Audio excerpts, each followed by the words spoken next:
One of the top master moments definitely comes from this game between Tang Weixing 9P and Master. Tang Weixing is a very famous Chinese Go player. He has been the world champion multiple times, and he's very well known for his ability to come back from extremely difficult games. So in this game, Master is playing as white. And the last move, Tang Weixing plays the extension, making sure his group is very solid. The game looks like a very equal game. Now, the focus is for white to attack the 6 stones over here. The shape move is for white to cap black inside, but black can resist with the attach.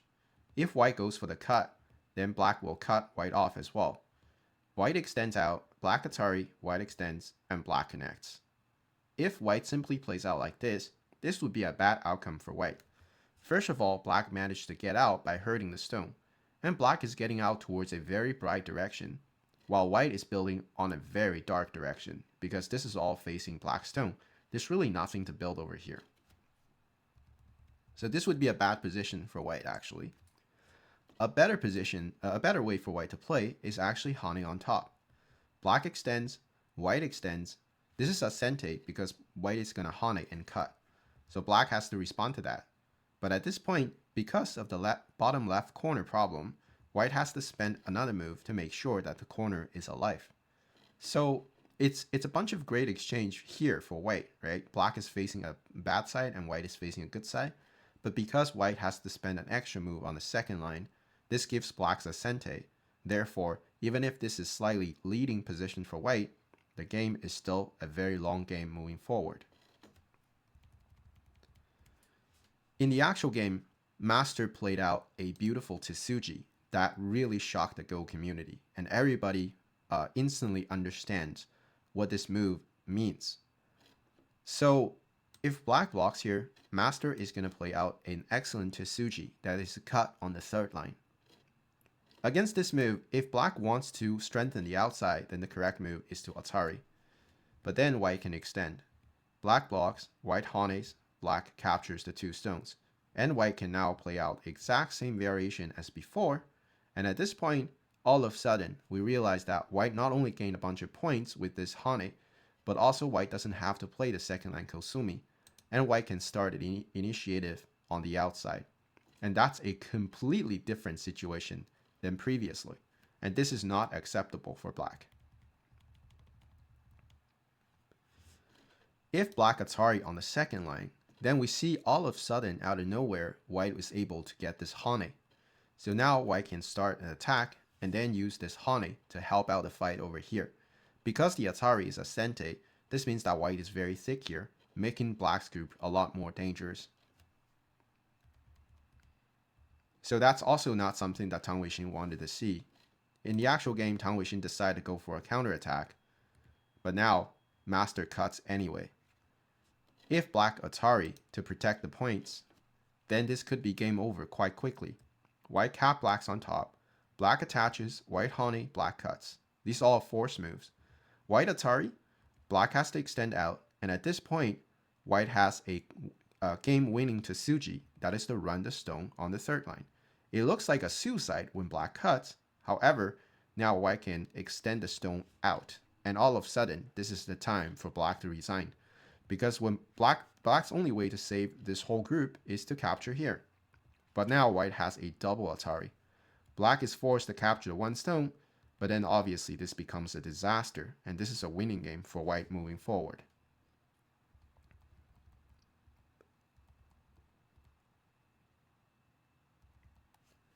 In the actual game, Tang Weixing decided to Atari in this direction. Well, the problem with that is now white goes for an attack first and then extend. Black blocks and white now plays out the combination in the center. And at this point, white plays the turn on the second line. A very nice combination by Master. At this point, maybe Tang Weixing should really have just back down and play the tiger's mouth, making sure the 3 stones are captured. But this is also a very awful position for black, because white can pull the stone back. Black Atari, black captures, white Atari, and black has to connect. White pushes through, black extends, and white can first exchange this very comfortable second line Hane, and then hop out like this. Black hops towards the center, and white can now play the Keima, to pincer the black group. If black tanuki, then we can play another second line move. Now this forces black to live in a very miserable way, or else black's going to be killed here if black doesn't play. So the result of this is that this is obviously leading position for white. But this is probably the best that Tang Weixing could have gotten. Now in the actual game, Tang Weixing decides to resist by attarring here, at least capturing the stone and claim a lot of influence. But obviously when white extends out, this is a disaster in the corner. Black connects, white keeps crawling, black tries to resist in the corner with a ko, but master doesn't even care. Master simply hane on the third line. After the exchange, black decides to try to capture the stone at the 2-2. White extends, and black attari. White is able to capture the 4 stones, and that's a stente. Black has to spend another move to make sure the corner is connected. The result of this is that this corner is a miserable outcome for black. White has so many points, and the outside is not that strong. There's a ladder over here, so white can make use of a ladder breaker, and there's also a push and cut in the center. So the result of this is that this is already a winning game for white at this point. We were at the equal position, but after the maneuver of white attaching here, all of a sudden, we have a winning game for master, and we don't even understand how that happened.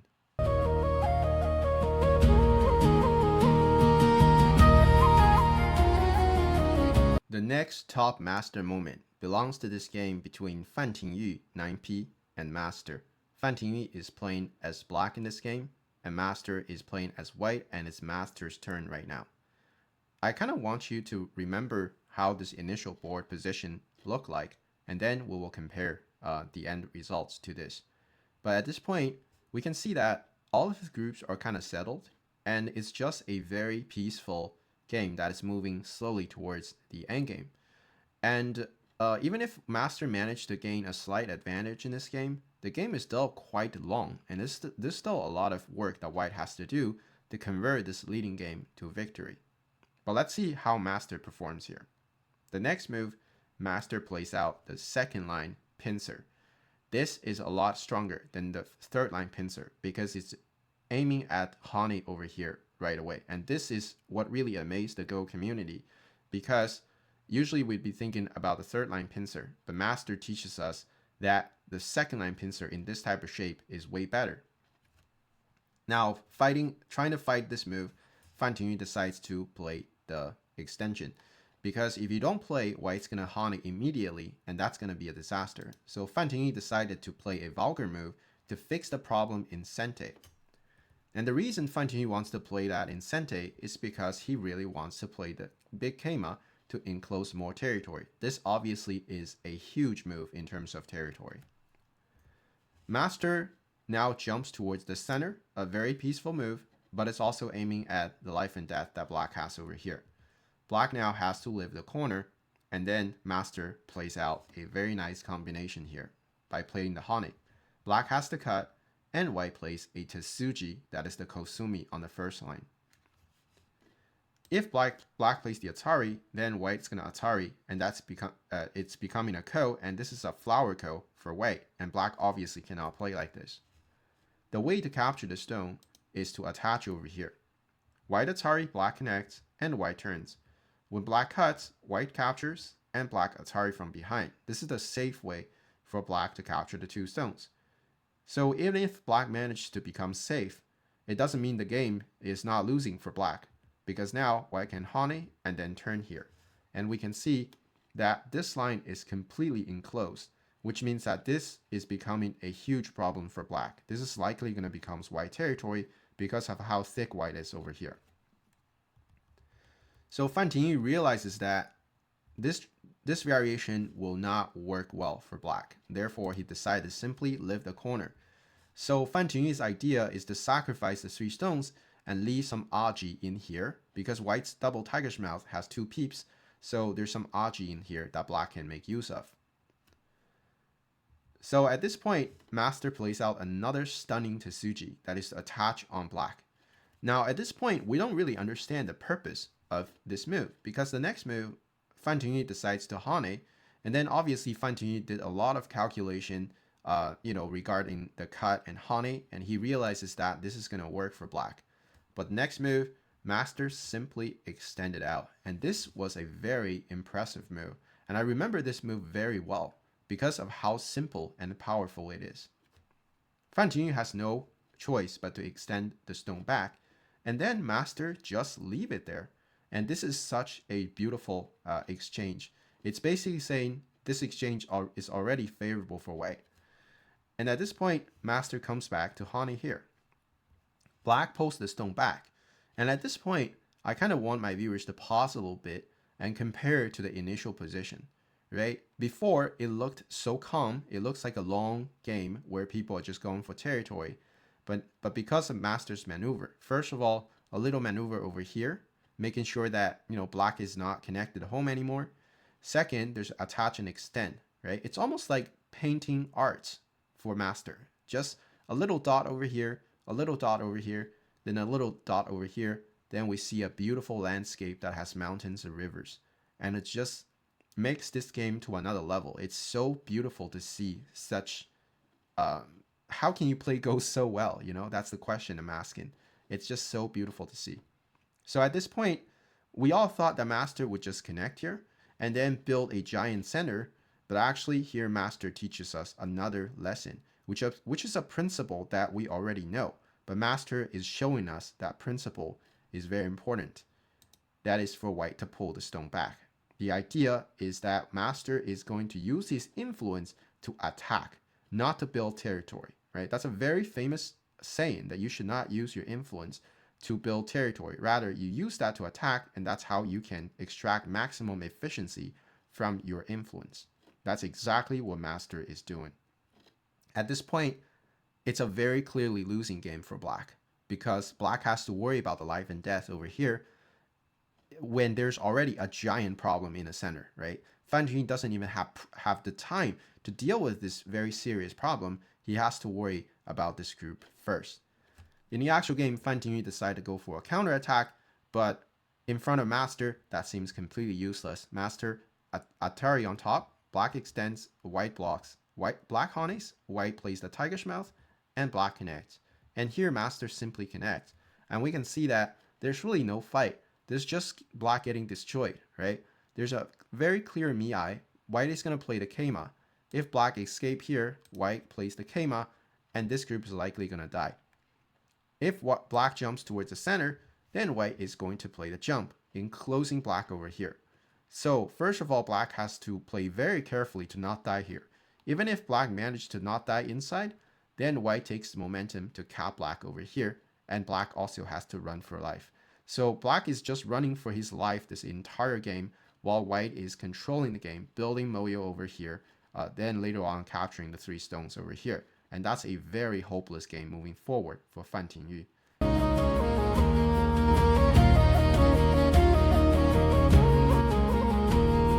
The next top master moment belongs to the game between master and Park Junghwan 9p. Master is playing as black in this game. The last move, Park Junghwan decided to pincer the 2 stones, putting black in an awkward situation. The 2 stones doesn't really have any roots, and master has to play pretty well to maneuver the 2 stones. In the actual game, black plays the attach, white honeys, and black plays the tiger's mouth. This was very shocking back then because we all thought black would extend, which is normal shape move, letting white play the tiger's mouth. And this would be still an equal position. But master decides to not care about the shape, which is very shocking, allowing white to Atari on top. Here, of course, master cannot connect because that allows white to simply block on the second line, and white has a very nice shape moving forward. So that's not acceptable. Master had to pierce through here. In the actual game, Park Junghwan decided to go for a fight by clamping on the second line. Now here, maybe a better option for Park Junghwan to choose is to play the keima, trying to lift the corner. Black connects, white pushes, black extends. And here white plays the tiger's mouth, threatening to cut. Black will peep first and then play the bamboo to connect. White turns, black jumps, white blocks, and black keeps pushing. The result of this is black managed to get out and later on looking at the counter attack from the bottom. And white managed to protect a lot of the territory, and this is just going to be a more or less an equal game moving forward. But in the actual game, Park Junghwan wanted something better. He's pressuring Master by playing the clamp on the second line. Master connects, and white connects on the first line. And here, Master cuts on the third line. White, before attaring over here, decides to block on the third line first, increasing the ice space, threatening the 5 stones. Black jumps towards the center, and here white plays the Atari. Black Atari, white connects, and this is the most shocking part, probably one of the most shocking moments from Master, is that Master just completely violates, how we understand Go, right? Our teacher used to teach us to not crawl on the second line, but Master did exactly that in this game. So black is just keep crawling on the second line, and white is just keep extending. So the reason you don't want to crawl so many times on the second line, according to the old saying, is that because every move you play, you only generate 1 point, but white is very thick on the outside and has a giant influence. So this trade is very bad for black. But this is exactly what Master is playing. So Park Junghwan obviously just happily extends, and he thought this is a better position. Master Atari, white connects, and black now blocks on the third line. This is threatening the life and death, so white has to spend another move to live the corner. Black finally comes back to extend the stone in the center. Park Junghwan happily turns on the second line, and Master had to live with the first line stones. And now we can see that this whole thing only generated 4 points. At this point, people thought that how could this possibly be a good position for Master at this point? But then, when they sit down and calmly analyze the situation, what they found out was absolutely shocking. I'm just going to repeat what the commentator back then said, and I think it's the most amazing commentary I have ever heard in my life. So, if we cut the board through the middle line, we can see the left side and the right side.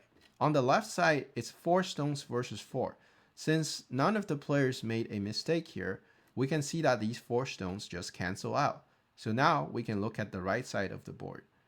First of all, let's look at the upper right corner, which is the messy part. Black has 4 points in terms of territory for this group, and this group also has 4 points. So black has a total of 8 points. White's corner has a total of 5 points. Therefore, black is leading in terms of territory by 3 points. After comparing the territory, let's compare the influence. Black's influence is all the way to the 7th line, and white is more or less the same. White also has about 7 stones if you look at the width of this. So we can see that, first of all, they have about the same length, but black's influence is facing the left side. That is a very important side in terms of fighting. The next move, if black ever gets to pincer the stone, this stone will look very vulnerable. So this influence is very strong towards the left side, which is very important. But white's influence is facing the center. However, the center is very suppressed by these 2 stones. These are 2 very solid stones. So for white to build anything here is pretty much impossible. So in terms of the direction, black has a better, the influence has a better direction. In terms of the thickness of the influence, black is already alive with eye space, but white isn't theoretically alive. I don't see a single eye for white yet, so later on, it's possible that black comes back and attack this whole thing. So black is also thicker than white. And finally, so we compare territory, black's leading by 3 points. We compared influence, and white is just losing in every category. And finally, let's look at the final remaining stone. White has a stone over here. Now, white likely is going to play another stone to protect the corner and also the side. So let's say white plays another move, and we're back to equal. So it's 2 versus 2. White has 2 side stones, and black has 2 cornerstones. Black's cornerstones protects a good chunk of territory and also suppress white's influence, while white's side stone is facing a very strong influence over here. And therefore, we can say that the two stones over here are slightly more valuable than the two side stones that white has. So after this thorough comparison, we can see that we don't even know why, but Park Junghwan is just falling behind in every category of the comparison, and this is a clearly leading game for master.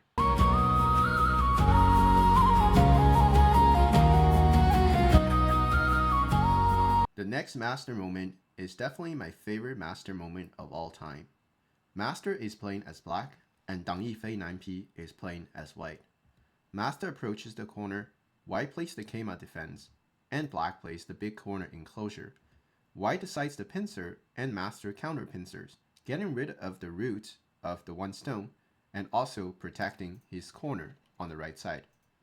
Dang Yifei now plays his style move, that is a very solid extension in the corner, completely securing the corner territory and put pressure on black stone as well. So at this point, everything looks pretty normal. It should just be an equal game. Until the next move, master plays the shoulder hit, his signature move.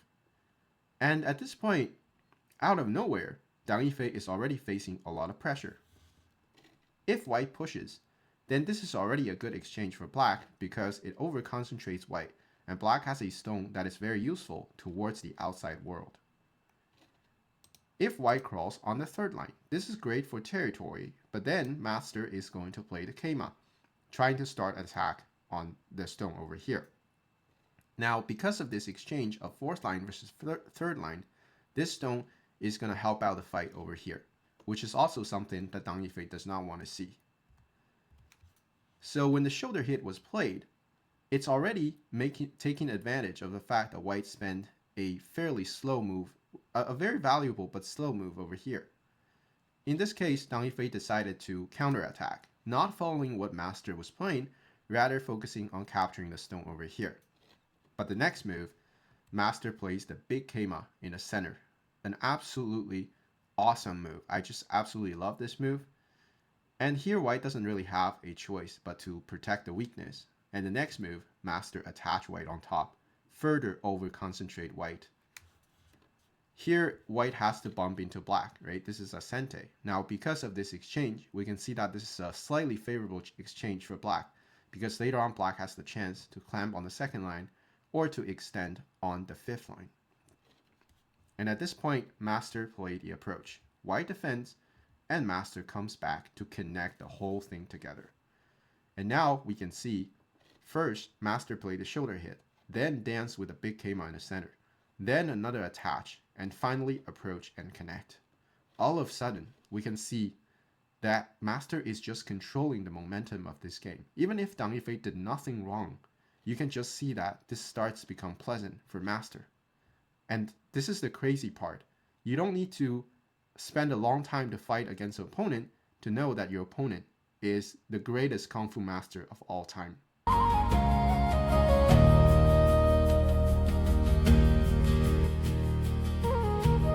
While the last master moment was my personal favorite, this master moment is definitely the most important because master is playing against Ke Jie, the best player in the world at the time. And Ke Jie is playing as white in this game, and we all know how good Ke Jie is with the white stones.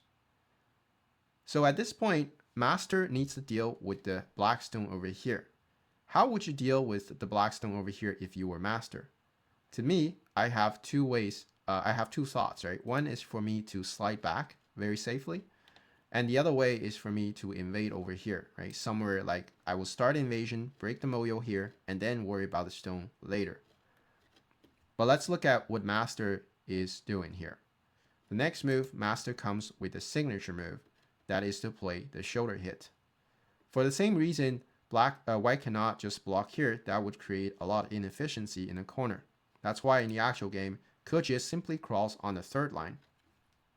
While we thought that master would jump here, right? This would break the moyo over here. But then what Ke Jie will do is to play this move over here, attacking the black group, but also making sure this stone is becoming more vulnerable. And it's still not a clear position for, black doesn't have a clear way to deal with the situation. But the next move was very famous. and a lot of people still remember this move. That is for black to play the double Keima in the center.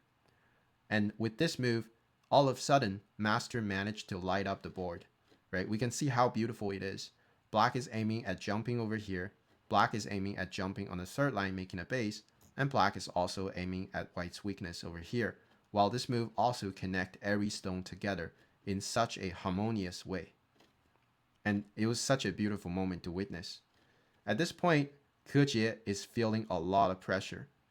If Ke Jie goes for killing the stone here, master will simply fight it out. And we can see there's a Miai of Atari and the ladder, and therefore Ke Jie cannot choose this variation. If Ke Jie simply defends the weakness, then master will simply block over here, connecting the two stones, and now master is looking at hopping out and jumping on the third line and make a base, and black will have no problem dealing with this group. In the actual game, Ke Jie thought he had no choice but to go for a fight, therefore he attached onto black. Black honeys, white cuts, black extends, and white blocks the black stones. Ke Jie is really putting up the toughest fight he can possibly do. Black Atari, white extends, and black pushes out. White cuts, black Atari, and white connects, and here master simply plays a shape move. We can see that master's fighting skill is also very top-notch. It's a very clear idea. First of all, master settles the most important group. Now we can see that black can push on the fifth line or crawl on the third line to connect back home. So the main group doesn't have any problem, the two stones cannot be laddered, and Ke Jie is left with a big mess over here. In the actual game, Ke Jie extends the stone out, protecting the main moyo over here. Black blocks, and Ke Jie keeps extending. Master exchanges one sente, forcing white to turn, and now black jumps towards the center. At this point, Ke Jie cannot really rush to deal with the problem here. If white plays something like this, first of all, this group is not out yet, right? If black wants to cut white off, it's very easy. But more importantly, if later on master gets to play the monkey's face, then we can see a new giant problem is forming once again for Ke Jie. So Ke Jie had to play this move to make sure that this moyo is under control. But of course, now master plays the shape move, and we can see all of a sudden, the stone over here, it was supposed to run for its life. All of a sudden, master managed to just not only got out, but also claim a giant chunk of territory. It's true that Ke Jie has a very big territory over here, but how is that going to compete against master's whole board? At this point, for human players, this might still be a chaotic game moving forward, but for master, this is probably already over.